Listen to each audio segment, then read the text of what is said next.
Bonjour, bienvenue avec les vidéos de Vivre Cru. Voilà, je m'étais promis de ne pas faire de vidéos, mais j'ai craqué. Vous m'en voulez pas si je parle pas trop fort, mais il y a d'autres personnes qui jeûnent dans l'endroit où je suis et je voudrais pas les déranger. Donc ça sera une vidéo à voix basse, mais il y a peu de perturbations autour de moi et je suis dans ma chambre, j'en suis à mon fin du 3e jour de jeûne à peu près. Je ne savais pas trop si j'allais jeûner finalement ou pas en venant ici, parce que voilà, je voulais pas trop m'affaiblir. Il y a les stages d'été à préparer, le stage de juillet qui arrive très bientôt, et je voulais pas trop m'affaiblir. Et puis bon, j'ai fait une journée et l'expérience était tellement fabuleuse que j'ai enchaîné parce qu'il y a tellement de choses qui se passent en moi. Je dors beaucoup, et ça c'est fabuleux. Je ne, comme je vous l'avais dit, bon, là j'ai fait une vidéo, mais je réponds pas aux mails cette semaine. Je les consulte quasiment pas, on va dire. Je les scanne un petit peu le soir juste pour regarder s'il n'y a pas quelque chose de vraiment urgent, mais sinon je n'y réponds pas. Et voilà, c'était pour donner déjà quelques nouvelles, pour dire que voilà comment se passait mon jeûne de façon. J'en suis qu'à mon 3e jour, on va dire, mais je mesure à quel point le jeûne allongé au repos complet n'a strictement rien à voir avec un jeûne dans lequel on est actif.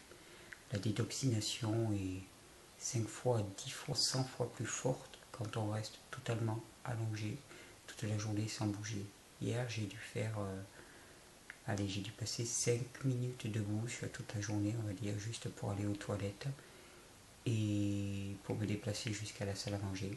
Parce qu'il y a eu une grosse surprise aussi, de façon comme quoi la vie nous fait des clins d'œil assez fabuleux. Il y a quelqu'un qui regarde ces vidéos, à qui j'avais conseillé de venir ici pour jeûner, et qui est arrivé hier matin, il se trouve, lui pour un autre challenge que le mien, puisque lui il est parti pour 10 jours de jeûne à l'eau et 10 jours de demi-jeûne.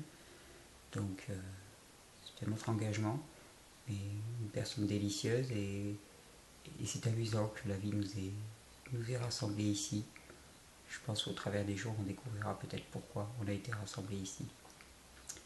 Donc tout se passe relativement bien, je dors beaucoup, mal de tête, j'ai des langues un peu pâteuses, un goût très désagréable dans la bouche ce matin, comme si j'avais fait la fête toute la nuit hier soir, alors que j'étais couché j'ai dû m'endormir vers les 8h30, 9h, et j'ai dû me réveiller vers les 8h30, 9h ce matin, ce qui pour moi est complètement inhabituel comme rythme. 12 heures de sommeil, c'est absolument fabuleux. Et mis à part ça, mal de tête, une légère nausée un petit peu persistante, mais très légère. Il suffit que je boive assez, je bois énormément, il suffit que je boive assez pour que ça passe. Et puis ici, là, ce matin, les ganglions, les amygdales, là, les ganglions lymphatiques que sont les amygdales, légèrement gonflés, enflammés. Ça veut dire que vraiment le système lymphatique travaille dur pour moi, et je m'en réjouis. Et donc, mais bon, ça reste tout à fait supportable. Je sens juste un début d'inflammation là au fond de la gorge. De toute façon, je n'ai pas poussé très loin, parce que comme je vous l'avais dit, je ne veux pas m'affaiblir. Il y a encore pas mal de choses à préparer pour les stages d'été. Mais finalement, ce petit apéritif de quelques jours va me donner qu'une seule envie, c'est de remettre le couvert. Et de relancer la chose un petit peu, parce que je trouve que c'est une expérience absolument extraordinaire. Et je le redis, le jeûne allongé n'a strictement rien à voir avec un jeûne dans lequel on est actif. Pour quelle raison? Simplement parce qu'on a beaucoup plus d'énergie disponible pour la détoxination. Il y a encore une question que je n'ai pas résolue en moi, c'est est-ce qu'un tout petit peu d'activité sur la journée, en favorisant finalement le mouvement de la lymphe, serait bénéfique ou pas? Mais en tout cas, pour moi, disons, passer 80 à 90% de son temps allongé est certainement bénéfique en termes de détoxination, et c'est ce que je recommande à toutes les personnes qui voudraient entamer une détoxination profonde et vivre cette expérience. sentir toutes les parties de leur corps qui se réveillent, qui travaillent. On me dit, mais qu'est-ce que tu fais de tes journées? En fait, je lis très très peu parce que j'ai si mal à la tête. Bien sûr, je ne regarde pas l'ordinateur, mais en fait, je suis là. Je suis là et je regarde, j'écoute ce qui se passe dans mon corps et je sens mes organes qui se réveillent, qui ça passe de l'un à l'autre. J'ai même réussi hier à sentir un peu mes glandes, c'était assez fabuleux comme expérience. Mais ça demande de passer des heures simplement allongé, sans bouger, sous ses couvertures, au chaud. C'est plutôt un joli programme, remarquez. Il y a un bel environnement que je vois par le bon bout de fenêtre. Là, je suis au pied du plateau du Vercors. Et c'est très vert aux alentours. Et j'ai passé plusieurs heures hier simplement à regarder les nuages passer au-dessus du plateau du Vercors. C'était merveilleux, les reflets du soleil sur les nuages. J'ai toujours énormément aimé les nuages. Pour moi, le moment de grâce, ça a été la première fois où j'ai pris l'avion. Mais là, vu d'en bas aussi, c'était assez magnifique. Voir le vent dans les arbres qui caresse les feuilles et qui sans son, puisque je suis un peu isolé des sons, mais c'est assez agréable. Et d'ailleurs, je recommande vivement pour toutes les personnes qui voudraient faire cette expérience. La personne chez qui je suis, elle a accepté que je donne ses coordonnées, ça paraît normal. Elle s'appelle Evelyne Courte et elle fait ça de façon magistrale. Le cadre est agréable, l'accompagnement est exceptionnel. Je dois le dire, c'est une personne qui a énormément d'expérience. Et non seulement elle a l'expérience, mais elle a un cœur, une présence et une écoute qui sont là aussi exceptionnelles. Et je tenais vraiment à saluer ce qu'elle fait. Elle mérite vraiment d'être plus connue qu'elle ne l'est. Elle est assez discrète, c'est une personne assez discrète, mais c'est une personne qui mérite d'être connue. Ses coordonnées seront mises sur le site. Il y a son numéro de téléphone, elle n'a pas de site internet. Son numéro de téléphone, c'est au pied du Vercors, du côté de Valence. Et si vous cherchez un endroit où jeûner dans cette région-là, eh bien vous pouvez venir. Je vous garantis que le cadre est idéal. Sinon, cette vidéo, je voulais surtout la faire, ce qui m'a motivé à la faire, et j'ai mis quelques minutes avant de démarrer, mais qui m'a motivé, vous avez vu le titre que je vais donner un petit peu à cette vidéo, c'est si j'avais un cancer, 3 petits points de suspension. Et cette vidéo, je la dédie à une amie très très proche, elle se reconnaîtra, qui est actuellement aux prises avec cette maladie, je n'utilise pas le mot, avec ces circonstances que sont le cancer dans sa vie. Un cancer relativement avancé, non plus, c'est pas un cancer bénin, c'est pas un cancer gravissime, c'est un cancer relativement avancé qui demande des mesures, c'est certain, et avec qui j'ai eu une conversation lumineuse la semaine dernière avant de partir et que j'espère revoir très rapidement à mon retour. Et je pensais à elle, je priais très fort pour elle ce matin et j'ai eu envie de faire cette vidéo que j'espère elle verra parce que cette vidéo elle lui est dédiée. Et nombre de personnes m'ont demandé de parler du cancer, donc j'ai dit voilà, je vais en profiter, je vais parler de mon regard sur le cancer. Alors à nouveau, je précise, je ne suis pas un médecin, je ne donne aucun conseil en matière de soins, je ne suis pas un soignant, je suis là pour régénérer, pour redonner la santé. Je crois que ça a été très explicite lors de la conférence qui s'est passée à Lyon. D'ailleurs, petit aparté, je tenais vraiment à remercier toutes les personnes présentes, l'équipe d'organisation fabuleuse sur Lyon et toutes les personnes présentes pour toutes ces interactions, cette conférence. Ça a duré entre 2h30 et 3h et ça a été d'une intensité, d'un partage et d'un amour. Il y avait des personnes brillantes avec des yeux brillants dans toute la salle, c'était fabuleux. L'équipe a été extraordinaire, je pense qu'ils vont récidiver à l'automne, donc les Lyonnais, on pense déjà à faire un atelier sur 1, 2, 3 jours cet automne, donc restez à l'écoute, mais je pense qu'il va y avoir de belles choses qui vont se passer sur Lyon. Là, il y a une belle dynamique de groupe, très très belle dynamique de groupe.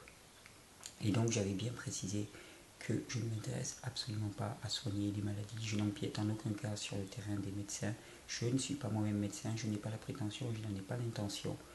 Je ne donne aucun conseil de soins. Ce que je fais, c'est que j'enseigne le chemin pour aller vers la bonne santé et pour régénérer. Non pas supprimer, mais régénérer. Et la différence est majeure. Quand on a un problème, quelque chose qui dysfonctionne dans le corps, eh bien on a trois approches. La première, c'est la médecine allopathique classique.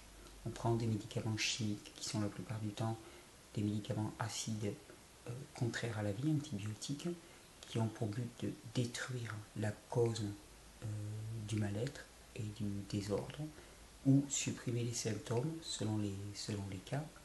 Ensuite, il y a l'approche naturopathique, qui est du même type quand même, c'est-à-dire qu'au lieu d'utiliser des produits chimiques, on va utiliser des produits naturels, mais la visée est la même, supprimer le phénomène, supprimer le symptôme sans s'intéresser globalement au terrain. Je simplifie parce qu'il y a des démarches naturopathiques qui intègrent le terrain, mais nombre de démarches naturopathiques n'intègrent pas le terrain.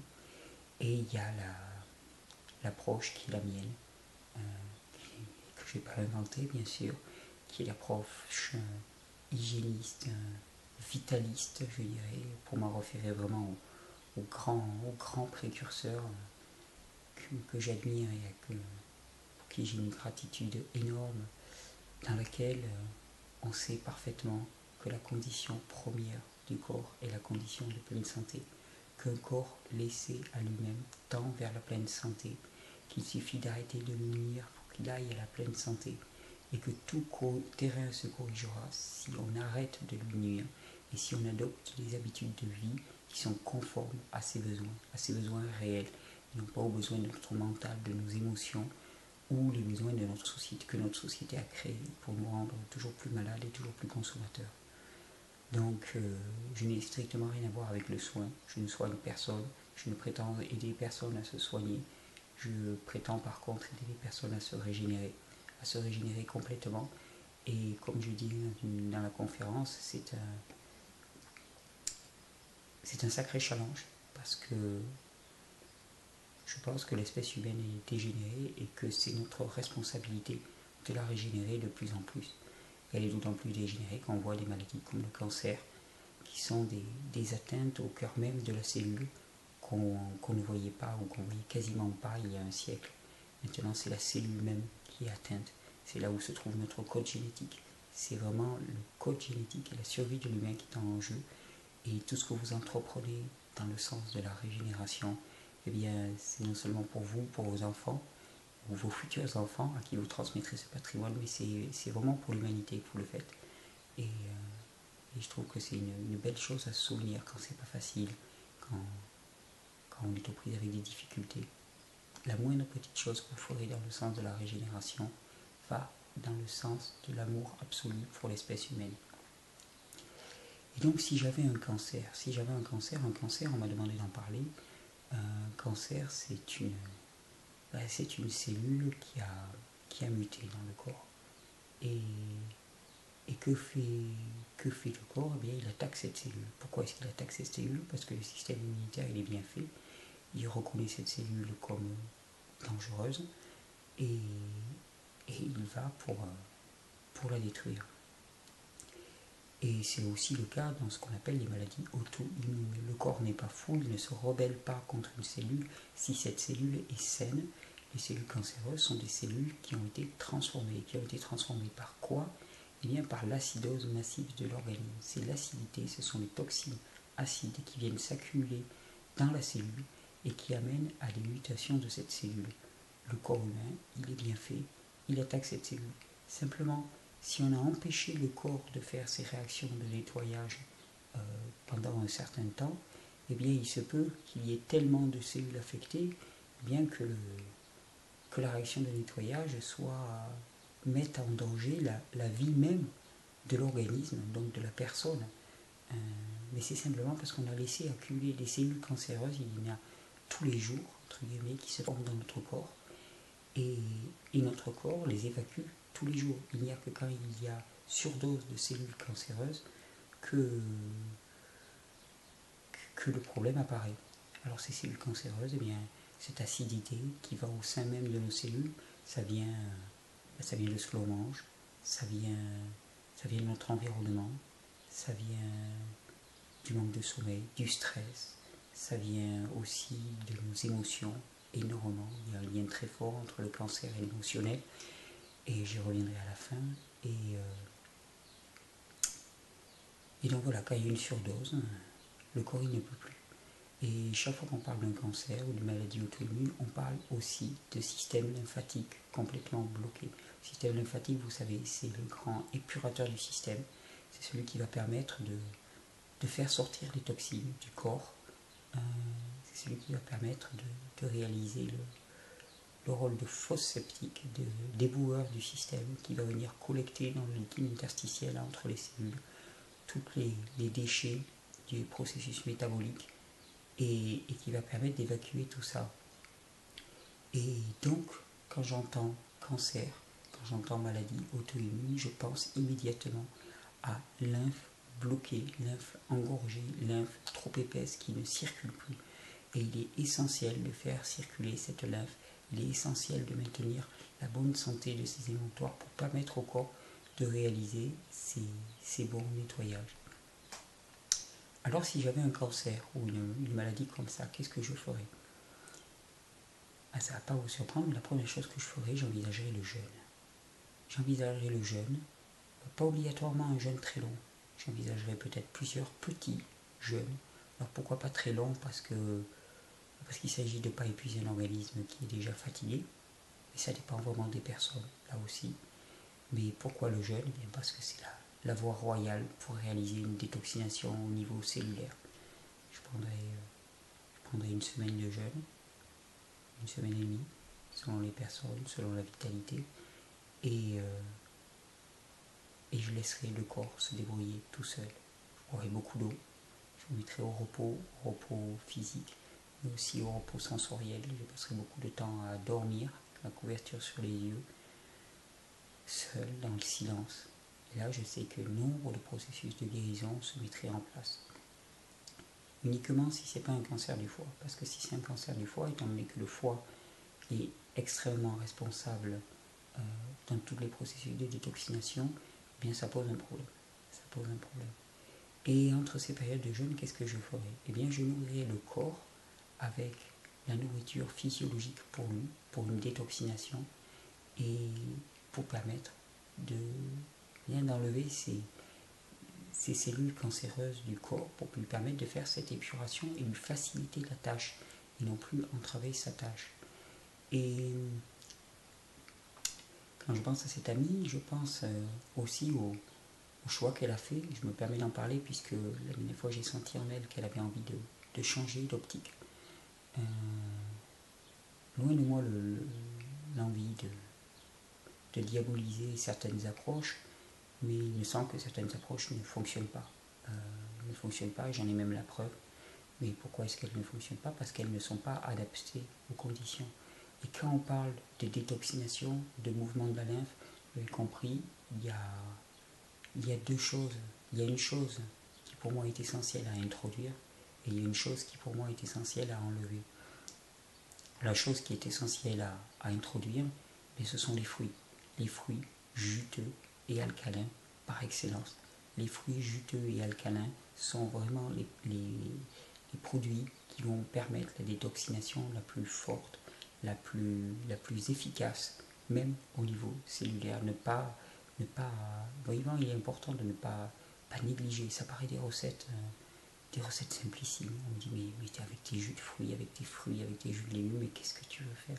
Ah oui, parce qu'on est habitué, on croit qu'il faut une armada de produits chimiques avec des noms imprononçables pour arriver à des résultats.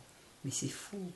Tous les produits chimiques de la Terre ne sont que des hochets par rapport au pouvoir guérisseur du corps. Le pouvoir guérisseur du corps, il est fantastique. Il est extraordinaire. On ne connaît pas. On n'en sait strictement rien. On le touche du doigt parfois. Et quand on le touche du doigt, moi en tout cas, quand je le touche du doigt, ce sont des larmes qui me viennent aux yeux. Mais on le touche du doigt parfois, mais on n'en sait strictement rien. le potentiel de notre corps, de notre être est vraiment extraordinaire. Extraordinaire. Et si on ne l'entrave pas, il est d'autant plus extraordinaire. Et mon chemin spirituel fait que j'en suis de plus en plus persuadé aussi. Le Créateur a fait la créature à son image. Ils ne sont pas la copie conforme, mais il l'a fait à son image avec un potentiel de guérison. Je ne crois pas au mal. Je crois à la séparation. Je crois à la peur qui nous sépare finalement de la peur, l'ego qui nous sépare de la plénitude de notre être. Mais je ne crois pas au mal. Le mal, il a pour nom ego et peur. Il a pour nom blessure que l'on balade avec soi toute sa vie. Et donc je vous disais, il y a deux approches quelque part. Il y a quelque chose à apporter. Les fruits juteux et sucrés en abondance, alcalins si possible, c'est le mieux. Et les jus verts de légumes qui vont alcaliniser encore plus. Et il y a une chose à enlever pour moi, bien c'est les matières grasses, strictement. Quand on est en détoxination, les matières grasses, on les évacue totalement. Pourquoi? Eh bien parce que les matières grasses, elles vont apporter deux choses. Premièrement, elles vont mobiliser beaucoup d'énergie pour leur digestion, contrairement aux fruits qui se digèrent très rapidement. Et toute cette énergie mobilisée par la digestion, eh bien, elle ne sera pas disponible pour la détoxination. Et deuxièmement, les matières grasses, elles vont engorger le foie qui a déjà fort à faire pour la détoxination. Et donc pour moi, ça me paraît complètement aberrant de prescrire la moindre matière grasse dans un régime de détoxination. La personne va perdre du poids, tant mieux, puisque les toxines sont stockées dans les graisses. Et il y a une coévolution entre la masse grasse d'une personne et son degré de toxinie. Une personne grasse est une personne qui est toxique, de toute façon. Et je crois de plus en plus que le corps fait, je crois et j'en suis même persuadé, j'ai même des preuves, que le corps produit quelque part ou appelle de la graisse et du stockage de masse grasse uniquement pour enrober les toxines acides dans le corps. Donc pour moi, le gras est à proscrire. Je pense particulièrement à une approche crudivore qui est pratiquée dans certains milieux, dans lequel on proscrit le sucre pour le cancer. On a peur du sucre. Il y a beaucoup de peur du sucre. Et quand je parle de sucre, je parle des sucres simples, des fruits, des sucres vivants, des fruits que l'on consomme directement. Et alors pourquoi est-ce qu'il y a cette peur du sucre? Parce qu'on dit finalement, dans les cellules cancéreuses, il y a 5 fois plus de récepteurs à l'insuline que dans les cellules normales. Et donc finalement, quand on prend du sucre, eh bien, on nourrit la cellule cancéreuse en priorité. Oui, mais manque de bol, quand on ne nourrit pas l'organisme en sucre, de toute façon, il produit du sucre. Mais il va le produire par dégradation des lipides. C'est aussi simple que ça.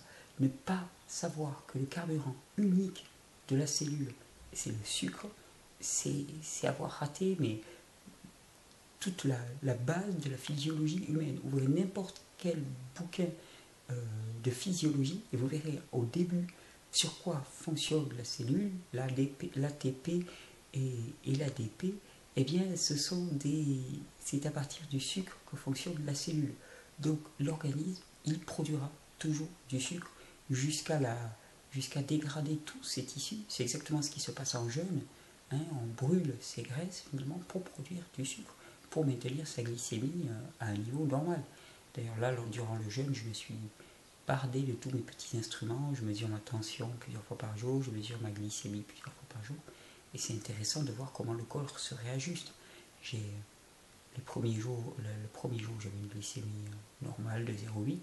J'ai eu une petite baisse le deuxième jour, le temps que le corps s'habitue.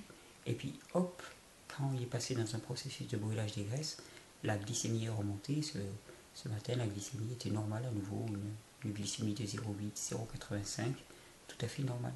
Donc le corps va brûler des graisses. Donc les cellules cancéreuses, eh bien, elles se nourriront quand même de sucre.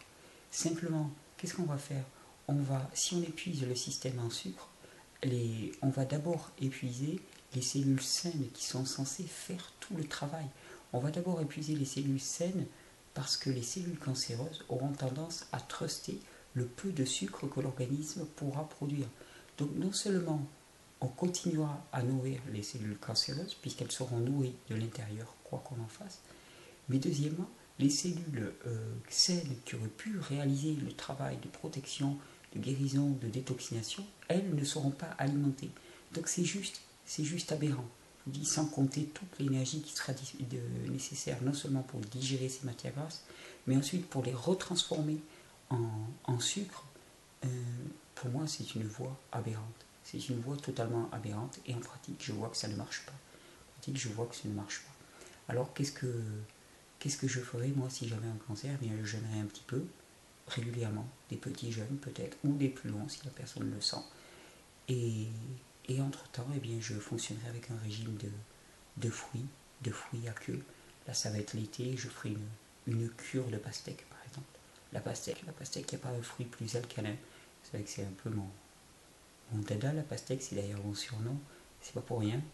Mais je mangerai la pastèque, je ferai des jus de pastèque avec la peau. Il n'y a pas plus alcalin que la peau de pastèque. Et la pastèque va permettre d'aider toute la sphère rénale, elle va permettre toutes les éliminations que vous voudrez.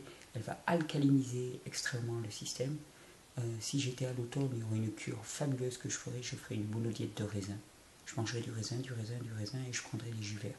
Des jus verts à base de légumes fruits en particulier, de concombre, qui est très alcalinisant et très drainant, qui va aider vraiment beaucoup à désengorger cette lymphe dont le mouvement est obstrué. Concombre, céleri, des jeunes pousses aussi de tournesol qui sont extrêmement riches, qui vont renforcer le système. Mais j'essayerai pas d'attaquer la cellule cancéreuse, je renforcerai le corps, je renforcerai le système. Donc, pastèque, raisin en saison, ou alors des pêches très juteuses. Et puis je ferai des jours en monodiète de pêche, puis des jours en monodiète de jus uniquement. Et j'alternerai, je jouerai avec ça. Et je laisserai le corps au repos. Et je laisserai le corps se débrouiller par lui-même. Un petit peu de mouvement pour permettre à la lymphe de bouger. Et ça serait tout. Ça serait aussi simple que ça. Et ça, je sais que c'est la voie royale. C'est la voie royale, et je ne connais pas une soi-disant maladie qui résiste à ce processus de régénération. Ils n'ont pas attaqué la pathologie, mais renforcé le système pour lui permettre de se nettoyer lui-même. Parce que qu'est-ce qu'on en sait de ses besoins? Quel organe est-ce qu'il faut renforcer? Le corps répartira les énergies, répartira les nutriments, répartira le flot de la lymphe en fonction de ses besoins exactement. Puis comme je vous le disais, dans le cancer, il y a aussi une part émotionnelle très très forte. C'est assez fréquent qu'on le voit, il y a une part émotionnelle très très forte. Et pour moi, c'est un appel urgent, on va dire, souvent. C'est un appel malheureusement urgent, peut-être parce qu'il n'a pas été entendu avant, ou je ne sais pas, sur les circonstances de vie. Mais c'est un appel urgent à réformer beaucoup de choses dans son regard sur la vie, sur l'autre, si on est en relation, parce que souvent c'est dans les relations de famille, ou sur les personnes qui nous ont éduqués quand on était jeunes. Ça peut être en lien avec le père, avec la mère. Et à appeler l'amour et la compassion plutôt que la peur et l'ego. Le cancer, pour moi, est une grande maladie aussi de la peur et de l'ego et de la séparation. Et cette séparation, elle nous empêche de pardonner, elle nous empêche de comprendre ce qui s'est passé, de comprendre et d'avoir de la compassion et de la bienveillance par rapport aux événements. Parce que qu'est-ce qui est blessé, si ce n'est nos peurs et notre ego? L'être, il ne peut jamais être blessé. J'avais fait une vidéo qui s'appelait Aimer ses ennemis, je pense qu'il y avait plu à beaucoup de personnes, et qui décrivait bien ça. Il n'y a pas d'ennemi. L'ennemi n'existe pas. L'ennemi, il n'est qu'un ennemi pour notre ego et pour nos peurs. Et donc pour l'être, c'est un ami. C'est un ami. La personne qui vous fait vous braquer, qui vous met en colère, elle ne met en colère que votre ego, et quelque part, par son action, elle vous permet aussi peut-être de dépasser cet ego en choisissant maintenant de basculer, de s'abandonner à la démarche d'amour. Pour moi, amour, guérison, ça va avec. Lors de l'atelier de la conférence à Lyon, là, samedi dernier, j'avais écrit 3 mots en gros sur le tableau: détoxiner, alcaliniser et régénérer. Et en face de chacun de ces mots, en face de détoxiner, j'avais mis fruits. En face d'alcaliniser, j'avais mis légumes verts. Et en face de régénérer, j'avais mis amour, tout simplement. Alors c'est un mot peut-être galvaudé, mais c'est un mot d'une puissance inouïe. Et dans le cancer, il y a ça aussi. Dans le cancer, dans toutes les maladies auto-immunes, il y a ça aussi. Retrouver l'amour pour soi-même, sa propre estime pour soi-même, pour sa valeur. Et pour les autres, pour les gens qui nous entourent. Ouvrir son cœur complètement et laisser passer. Je sais que c'est dur pour l'ego, ça rechigne, ça force. Et en ce sens-là, un jeûne peut être fabuleux.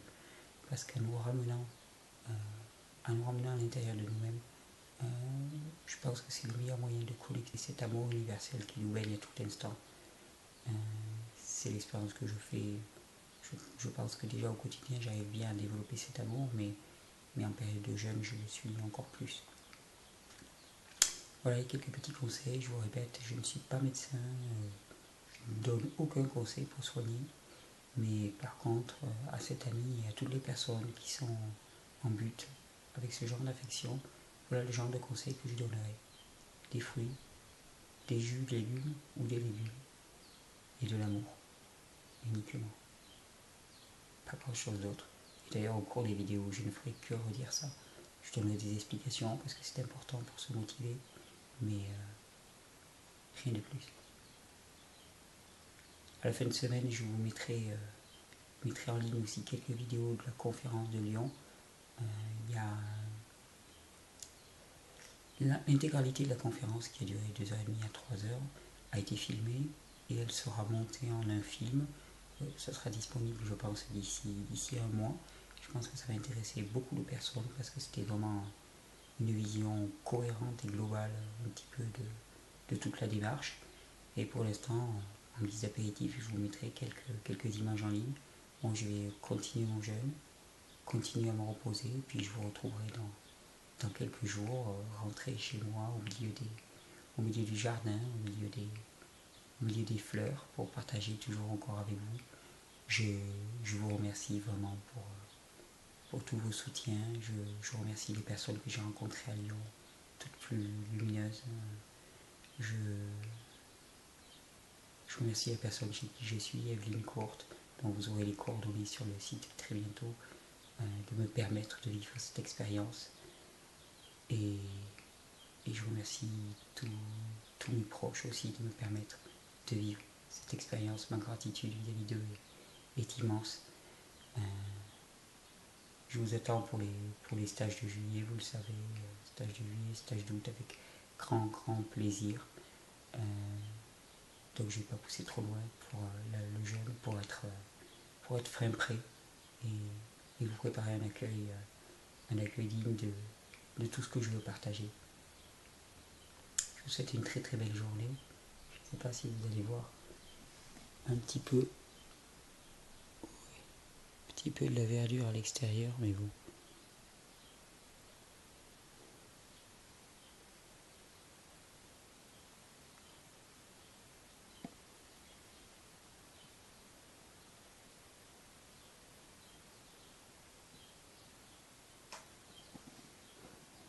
J'ai vraiment la flemme de me lever, donc je ne le ferai pas et je vais plus vous montrer un peu plus. Peut-être que je ferai quelques images. Encore une vidéo un petit peu longue, mais c'était vraiment un message que je voulais partager. Je vous souhaite à tous une très belle journée. Merci pour vos soutiens, vos abonnements, vos encouragements. Merci pour toute votre générosité. Merci Joachim pour ta générosité aussi samedi dernier. Et merci Jean-Paul qui va faire le montage vidéo aussi, je tiens à le saluer. Merci d'être tous impliqués dans cette belle démarche.